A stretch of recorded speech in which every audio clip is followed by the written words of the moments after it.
माननीय अध्यक्ष महोदय जी, आज आपने मुझे इस सभा में बोलने का मौका दिया, इसके लिए मैं आपकी बहुत बहुत आभारी हूँ। सबसे पहले जो सुरक्षाकर्मी, जो जवान अफसर 13 दिसंबर को संसद की सुरक्षा के लिए शहीद हुए, उनके प्रति मैं श्रद्धांजलि व्यक्त करना चाहती हूँ। महोदय, हजारों साल पुरानी हमारी देश की धर्म की एक पुरानी परंपरा रही है। ये परंपरा संवाद, चर्चा की रही है। एक गौरवशाली परंपरा है जो दर्शन ग्रंथों में, वेदों में, उपनिषदों में दिखती है। वाद विवाद और संवाद की हमारी पुरानी संस्कृति है। अलग अलग धर्मों में भी, इस्लाम में, सूफियों में, बौद्ध धर्म में, जैन धर्म में, सिख धर्म में भी ये वाद संवाद, ये चर्चा बहस, इसकी संस्कृति रही है। इसी परंपरा से उभरा हमारा स्वतंत्रता संग्राम। हमारा स्वतंत्रता संग्राम विश्व में एक अनोखा संग्राम था, एक अनोखी लड़ाई थी जो अहिंसा और सत्य पर आधारित थी। ये वाद संवाद की जो परंपरा है, इसको इस संग्राम ने आगे कैसे बढ़ाया? क्योंकि ये जो संग्राम था, ये जो लड़ाई थी हमारी आज़ादी के लिए, एक बेहद लोकतांत्रिक लड़ाई थी। इसमें देश के किसान, देश के जवान, देश के मजदूर, देश के अधिवक्ता, देश के बुद्धिजीवी, चाहे किसी भी जाति के हों, चाहे किसी भी धर्म के हों, चाहे किसी भी भाषा को बोलते हों, सब इस स्वतंत्रता संग्राम में शामिल हुए।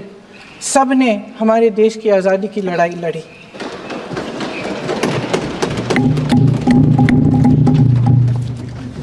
और उसी आज़ादी की लड़ाई से एक आवाज़ उभरी जो हमारी देश की आवाज़ थी। वो आवाज़ ही आज हमारा संविधान है। साहस की आवाज़ थी, हमारी आज़ादी की आवाज़ थी, और उसी की गूंज ने हमारे संविधान को लिखा और बनाया। ये सिर्फ एक दस्तावेज नहीं है। बाबा साहेब अम्बेडकर, मौलाना आज़ाद जी, राजगोपालाचारी जी और जवाहरलाल नेहरू जी और उस समय के तमाम नेता, जैसे आपने कहा, इस संविधान को बनाने की जो कार्य में सालों के लिए जुटे रहे। हमारा संविधान इंसाफ, उम्मीद, अभिव्यक्ति और आकांक्षा की वो ज्योत है जो हर हिंदुस्तानी के दिल में जलती है। अध्यक्ष महोदय, इस ज्योत ने हर एक भारतीय को ये पहचानने की शक्ति दी कि उसे न्याय मिलने का अधिकार है, कि उसमें अपने अधिकारों के लिए आवाज़ उठाने की क्षमता है, कि जब वो आवाज़ उठाएगा तो सत्ता को उसके सामने झुकना पड़ेगा। इस संविधान ने हर एक देशवासी को ये अधिकार दिया कि वो सरकार बना भी सकता है और सरकार बदल भी सकता है। ये ज्योत जो हर हिंदुस्तानी के दिल में जलती है, उसने हर हिंदुस्तानी को ये विश्वास दिया कि देश की संपत्ति में, देश की दौलत में, संसाधनों में उसका भी हिस्सा है, कि उसे एक सुरक्षित भविष्य की उम्मीद का अधिकार है, कि देश बनाने में भी उसकी भागीदारी है। उम्मीद और आशा की ये ज्योत मैंने देश के कोने कोने में खुद देखी है।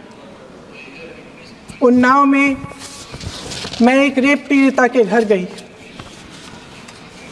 उसे जलाकर मार डाला था। वो शायद 20-21 साल की होगी। हम सब के बच्चे हैं। हम सोच सकते हैं कि अगर हमारी बेटी के साथ बार बार बलात्कार हुआ और फिर जब वो अपनी लड़ाई लड़ने के लिए गई तो उसको जलाकर मार डाला गया होता तो हम पर क्या बीतती। मैं उस बच्ची के पिता से मिली। उसके खेत जलाए गए थे, उसके भाइयों को पीटा गया था, उसके पिता को बाहर से घर के बाहर घसीट कर मारा गया था। उस पिता ने मुझे बताया कि बेटी, मुझे न्याय चाहिए। मेरी बेटी अपने एफआईआर को दर्ज करने के लिए जब ज़िले में गई तो उसको मना किया गया। अगले ज़िले में जाना पड़ा उसे। वो रोज़ सुबह 6 बजे उठकर तैयार होकर अकेली अपने मुकदमे को लड़ने के लिए अगले ज़िले में ट्रेन से जाती थी। उसके पिता ने मुझे कहा कि मैंने उससे कहा, बेटी अकेले मत जाओ, छोड़ दो ये लड़ाई। लेकिन उसकी बेटी ने उसको जवाब दिया कि नहीं पिताजी, मैं अकेली जाऊंगी, मैं लड़ूंगी, ये मेरी लड़ाई है, मैं इसको लड़ूंगी। ये लड़ने की क्षमता, ये हिम्मत उस लड़की को और करोड़ों भारत की नारियों को हमारे संविधान ने दी। आगरा में मैं अरुण वाल्मीकि के घर गई। अरुण वाल्मीकि पुलिस स्टेशन में काम करता था, सफाई का काम करता था। आप सोच सकते हैं हमारी तरह उसका भी परिवार था। नई नई शादी हुई थी, 2-3 महीनों का बच्चा था। पुलिस स्टेशन में चोरी हो गई। चोरी का इल्ज़ाम उस पर लगाया गया। उसके पूरे परिवार को उठाकर पुलिस स्टेशन में ले गए। आप हंस रहे हैं, लेकिन ये गंभीर बात है। और क्या गंभीर बात। शर्म करो, शर्म। अरुण वाल्मीकि को पीट पीट के मार डाला, उसकी बीवी को पीटा, उसके पिता के नाखून निकाले, उसके पूरे परिवार को पीटा गया। जब मैं उस जवान महिला से मिलने गई जो अभी अभी विधवा हुई थी, तो उसने मुझे कहा कि दीदी, हमें सिर्फ एक चीज़ चाहिए, हमें न्याय चाहिए और हम इस न्याय के लिए लड़ते रहेंगे, चाहे कुछ भी हो जाए। ये हिम्मत उस महिला को हमारे संविधान ने दी।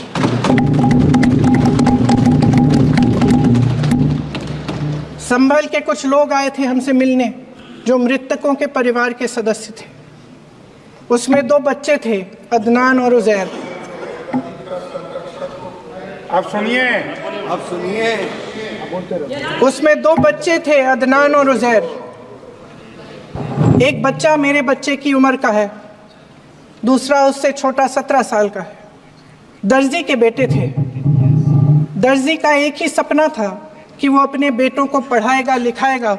एक बेटा डॉक्टर बनेगा, एक बेटा भी सफल होगा दूसरा बेटा भी अपने जीवन में सफल होगा।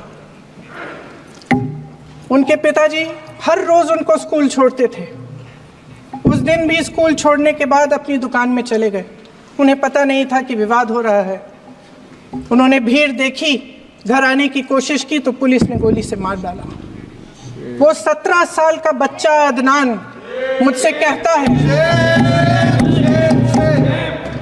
वो 17 साल का बच्चा अदनान मुझसे कहता है कि मैं बड़ा होकर डॉक्टर बन के दिखाऊंगा, मैं अपने पिता का सपना साकार करूंगा। ये सपना, ये आशा उसके दिल में हमारे संविधान ने डाली। अध्यक्ष महोदय, हमारे देश के करोड़ों देशवासियों के संघर्ष में, अपने अधिकारों की पहचान में, इनकी कठिन से कठिन परिस्थितियों से लड़ने की अपार हिम्मत में और देश से न्याय की अपेक्षा में हमारे संविधान की ज्योत जल रही है। मैंने हमारे संविधान की ज्योत को जलते हुए देखा है और इसके साथ साथ ये भी समझा है कि हमारा संविधान एक सुरक्षा कवच है।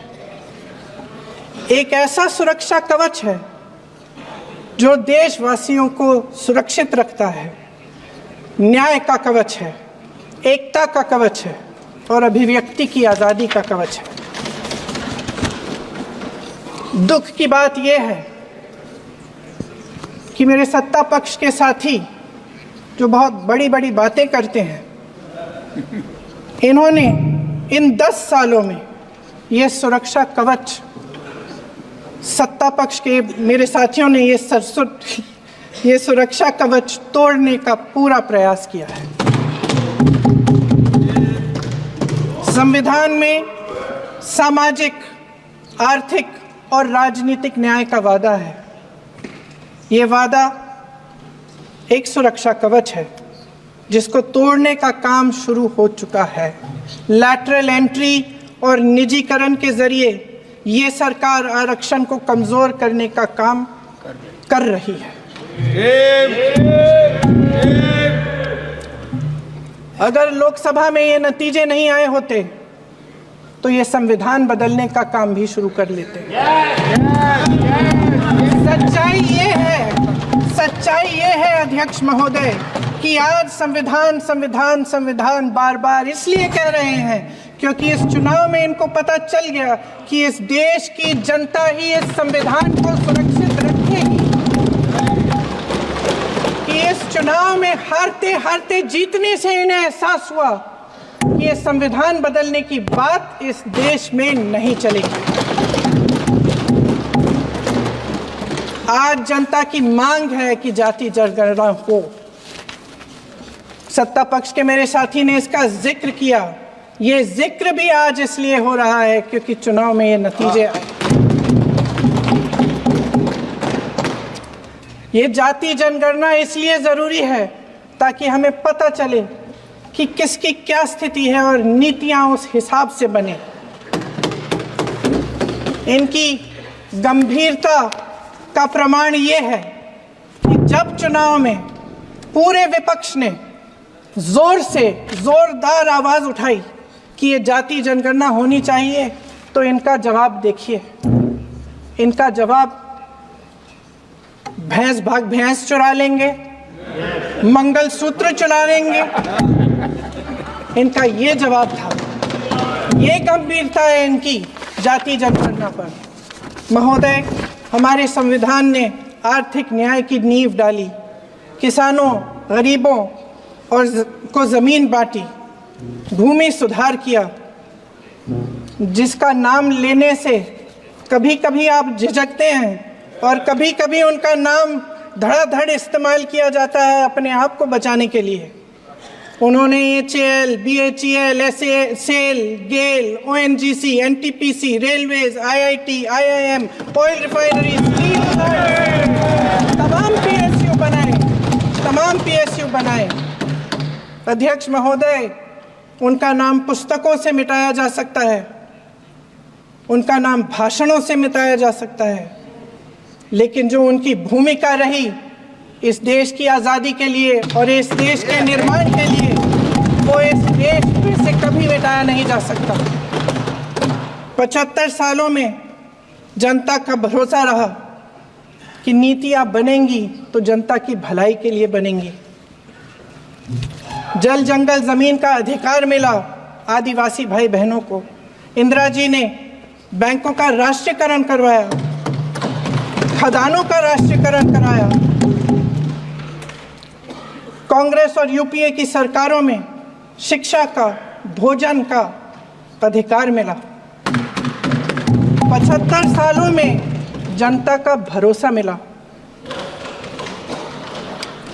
पहले संसद चलती थी तो जनता की उम्मीद होती थी कि सरकार महंगाई और बेरोजगारी पर चर्चा करेगी, कोई उपाय निकालेगी, कोई रास्ता निकालेगी।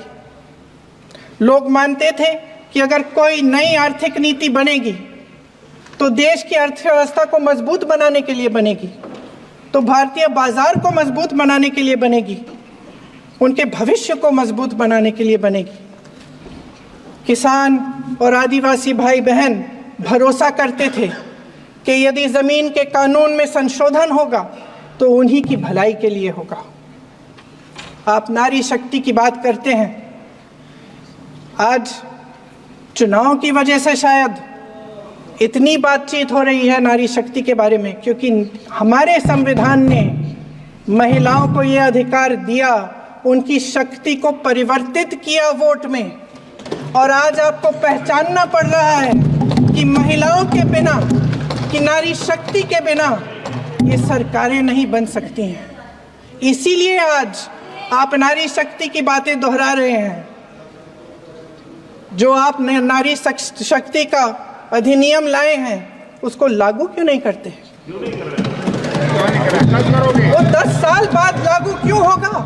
क्या आज की नारी 10 साल इंतजार करेगी उसके लागू करने के लिए? क्या बात है, क्या बात है।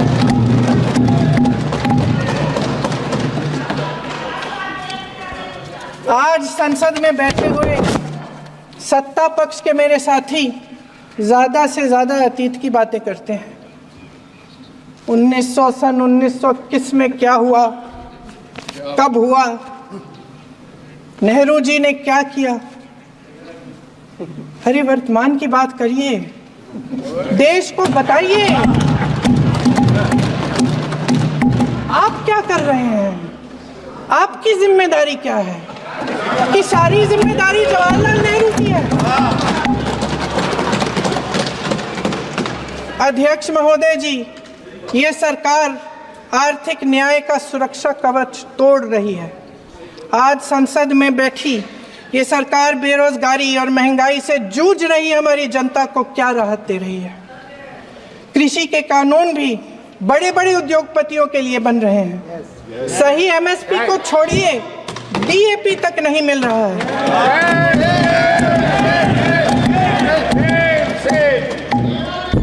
वायनाड से लेकर ललितपुर तक इस देश का किसान रो रहा है। आपदा आती है तो उसको कोई राहत नहीं मिलती। भगवान भरोसे है आज इस देश का किसान, उसको छोड़ दिया गया है। आज हिमाचल में देखिए, जितने भी कानून बने हैं वो सब बड़े बड़े उद्योगपतियों के लिए बन रहे हैं। हिमाचल में जो सेब उगता था उसके जो छोटे छोटे किसान हैं वह रो रहे हैं, क्योंकि एक व्यक्ति के लिए सब कुछ बदला जा रहा है। सुनने की हिम्मत रखो।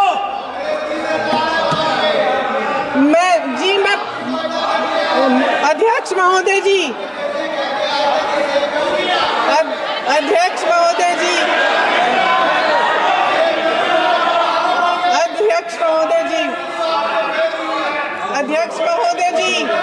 अडानी जी को सारे कोल्ड स्टोरेज प्रदेश की सरकार ने नहीं दिए। अडानी जी को सारे कोल्ड स्टोरेज आपकी सरकार ने दिए। देश देख रहा है कि एक व्यक्ति को बचाने के लिए 142 करोड़ देश की जनता को नकारा जा रहा है। सारे बिजनेस, सारे संसाधन, सारी दौलत, सारे मौके एक ही व्यक्ति को सौंपे जा रहे हैं। सारे बंदरगाह, एयरपोर्ट्स, सड़कें, रेलवे का काम, कारखाने, खदाने, सरकारी कंपनियां सिर्फ एक व्यक्ति को दी जा रही है। जनता के मन में हमेशा ये विश्वास होता था कि अगर कुछ नहीं है तो संविधान हमारी सुरक्षा करेगा, मगर आज आम लोगों के बीच ये धारणा बनती चली जा रही है कि सरकार सिर्फ अडानी जी के मुनाफे के लिए चल रही है। देश में बहुत तेजी से गैर बराबरी बढ़ रही है। जो गरीब है वो और गरीब हो रहा है, जो अमीर है वो और अमीर हो रहा है। इस सरकार ने आर्थिक न्याय की भी सुरक्षा कवच तोड़ दिया है। राजनीतिक न्याय की जब बात होती है, मेरे सत्ता पक्ष के साथी आज खड़े हुए और तमाम गिनती करने लग गए कि ऐसा हुआ वैसा हुआ, 1975 में जो हुआ, तो सीख लीजिए ना, आप भी सीख लीजिए। आप भी अपनी गलतियों के लिए माफी मांग लीजिए। आप भी बैलेट पे चुनाव कर लीजिए। दूध का दूध पानी का पानी हो जाएगा। आप राजनीतिक न्याय की बात करते हैं, सरकारों को पैसों के बल पर गिरा देते हैं।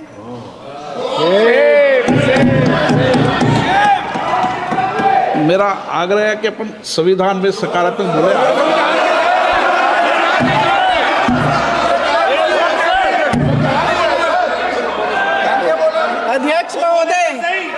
अध्यक्ष महोदय, सत्ता पक्ष के हमारे साथी ने एक उदाहरण दिया उत्तर प्रदेश की सरकार का, तो मैं भी एक उदाहरण दे देती हूँ महाराष्ट्र की सरकार का। मैं भी एक उदाहरण दे देती हूँ हिमाचल की सरकार को तोड़ने की कोशिश किसने की, पैसों के बल पे की, गोवा की सरकार। तमाम उदाहरण है। राजस्थान की क्या ये सरकारें जनता ने नहीं चुनी थी? क्या संविधान इन पर लागू नहीं था? पूरी देश की जनता जानती है कि इनका हंसती है, जानती है कि इनके यहाँ तो वॉशिंग मशीन है।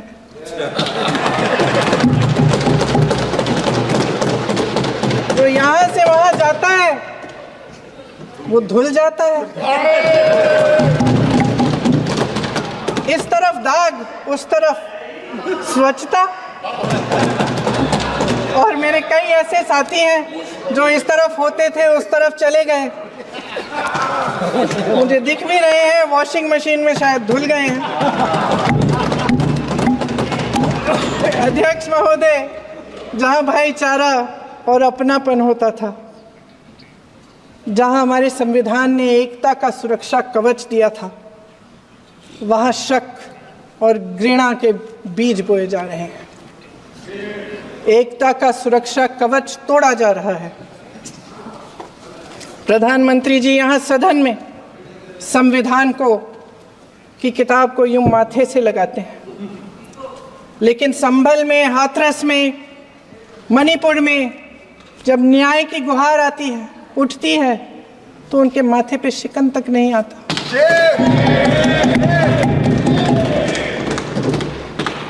शायद समझ नहीं पाए हैं कि भारत का संविधान संघ का विधान नहीं है।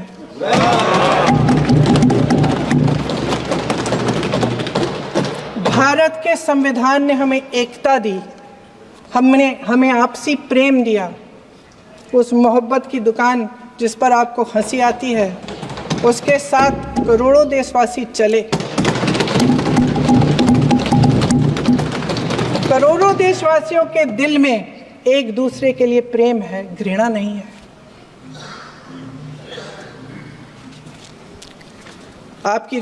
इनकी जो विभाजनकारी नीतियां हैं, उसका नतीजा हम रोज देखते हैं। राजनीतिक फायदे के लिए संविधान को छोड़िए, देश की एकता को भी ये रख नहीं सकते, इसकी सुरक्षा नहीं कर सकते। हमने संभल में देखा, मणिपुर में देखा। दरअसल इनका कहना है कि अलग अलग इस देश के अलग अलग हिस्से हैं, कैमरा। लेकिन हमारा संविधान कहता है कि ये देश एक है और ये देश एक रहेगा। जहां खुला विवाद होता था, अभिव्यक्ति का सुरक्षा कवच होता था, इन्होंने भय का माहौल पैदा किया है। सत्ता पक्ष के मेरे साथी अक्सर 75 सालों की बात करते हैं, लेकिन इन 75 सालों में ये उम्मीद, आशा, ये अभिव्यक्ति की ज्योति कभी थमी नहीं, कभी बुझी नहीं। इस देश की जनता ने खुलकर आलोचना की, निडर होकर धरने किए, प्रदर्शन किए। जब जब जनता नाराज हुई, तब तब सत्ता को ललकारा, उसे चेतावनी दी, बड़े से बड़े नेताओं को कटघरे में खड़ा किया, उनसे जवाब मांगा, न्याय मांगा। इस देश के छोटे छोटे से नुक्कड़ की दुकानों में, चाय की दुकानों में, इस देश के घरों में, गलियों में, मोहल्लों में, अखबारों में, प्रकाशन घरों में, न्यायपालिकाओं में चर्चा कभी बंद नहीं हुई। लेकिन आज ये माहौल नहीं है। आज जनता को सच बोलने से डराया जाता है, धमकाया जाता है। पत्रकार हो या विपक्ष का नेता हो या किसी यूनिवर्सिटी का प्रोफेसर हो, छात्र संघ हो या कर्मचारियों का संगठन हो, सबका मुंह बंद कराया जाता है। किसी पे ईडी, किसी पे सीबीआई, किसी पे इनकम टैक्स, फर्जी मुकदमे लगवाए जाते हैं, जेल में डाल दिया जाता है। विपक्षी नेताओं को जेल में डाल दिया जाता है, उनको सताया जाता है। किसी को नहीं छोड़ा इस सरकार ने। देशद्रोही कह के उत्तर प्रदेश में मुझे याद है कुछ अध्यापिकाएं प्रदर्शन कर रही थी, उन पर मुकदमा डाल दिया देशद्रोही का, उन्हें देशद्रोही कह दिया। इन्होंने देश का पूरा माहौल भय से भर दिया है। इनकी मीडिया की मशीन झूठ फैलाती है, तरह तरह के आरोप लगाती है, और शायद वह भी भय में ही है। महोदय, मैं इस सदन को याद दिलाना चाहती हूँ कि ऐसा डर का माहौल देश में अंग्रेजों के राज में था। जब इस तरफ बैठे हुए गांधी की विचारधारा वाले लोग आज़ादी की लड़ाई लड़ रहे थे और उस तरफ वाली विचारधारा वाले लोग भय में रहकर अंग्रेजों के साथ साठ-गांठ कर रहे थे। लेकिन अध्यक्ष महोदय, भय का भी अपना स्वभाव होता है। भय फैलाने वाले हमेशा भय का खुद शिकार बन जाते हैं। ये प्रकृति का नियम है। आज इनकी भी यही हालत हो गई है। भय फैलाने के इतने आदी हो गए हैं कि खुद भय में रहने वाले हैं। चर्चा से डरते हैं, आलोचना से घबराते हैं। कई दिनों से हम मांग रहे हैं कि चर्चा करिए, लेकिन चर्चा करने की हिम्मत ही नहीं है।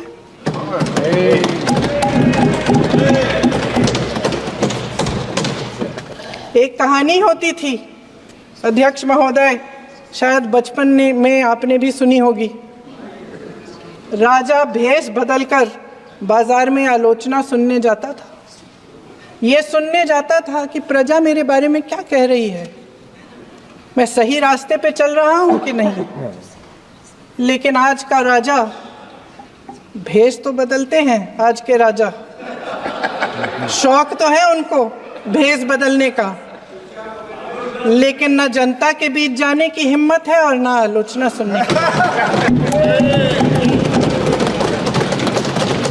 महोदय, मैं तो सदन में नहीं हूँ।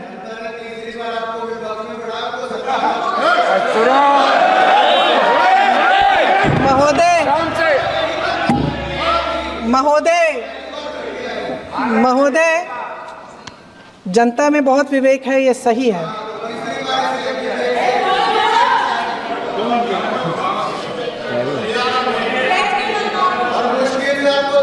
अच्छा महोदय, मैं सदन में नहीं हूँ, कुछ, हाँ ठीक है, मैं सदन में नहीं हूँ, मात्र 15 दिनों से आ रही हूँ। लेकिन मुझे ताज्जुब होता है कि इन 15 दिनों में इतनी बड़े इश्यूज़ हैं, इतनी बड़ी बातें हैं। प्रधानमंत्री जी मात्र एक दिन के लिए, शायद 10 मिनट के लिए दिखे हैं सब।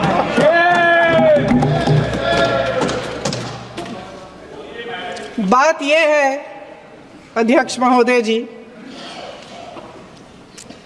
कि ये देश भय से नहीं, साहस और संघर्ष से बना है। इसको बनाने वाले देश के किसान, जवान, देश के करोड़ों मजदूर और गरीब जनता है। संविधान इनको साहस देता है। मेहनती मिडिल क्लास है और इस देश के जो करोड़ों देशवासी हैं, जो रोजाना भयंकर परिस्थितियों का सामना करते हैं, उनको साहस देता है। वायनाड में जो आपदा आई, उसमें एक छोटा लड़का था 17 साल का। 6 घंटों के लिए उसने अपनी माँ को बचाने की कोशिश की। 6 घंटों के लिए आप सोच सकते हैं कि अगर नदी की धारा बह रही है, नाराज़ है, आप अपनी माँ को पकड़े हो, 6 घंटों के लिए पकड़े रखते हो कि मेरी माँ बच जाएगी, और अंत में वो माँ भी बह जाती है। उस लड़के का साहस, उन महिलाओं का साहस जो पीड़ित हैं लेकिन फिर भी अपनी लड़ाई लड़ रहे हैं, उन संभल के बच्चों का साहस जिनके पिताजी अभी अभी गुजर गए लेकिन फिर भी उनके सपनों को साकार करने की हिम्मत है, उनका साहस है, वो साहस इस संविधान ने दिया है।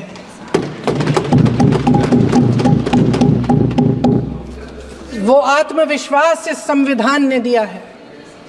ये देश भय से नहीं चल सकता, ये देश साहस से ही चलेगा। भय की भी सीमा होती है, और जब वो सीमा पार हो जाती है, जब किसी को इतना दबाया जाता है कि उसको लगने लगता है कि अब मेरे पास खोने के लिए कुछ नहीं है, तब उसमें एक ऐसी शक्ति पैदा होती है जिसके सामने कोई कायर खड़ा नहीं हो सकता। ये देश कायरों के हाथों में ज़्यादा देर तक कभी नहीं रहा है। ये देश उठेगा, ये देश लड़ेगा, सत्य मांगेगा, सत्यमेव जयते। जय हिंद।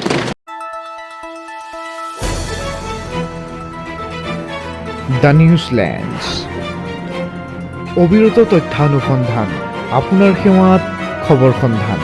The Newsland.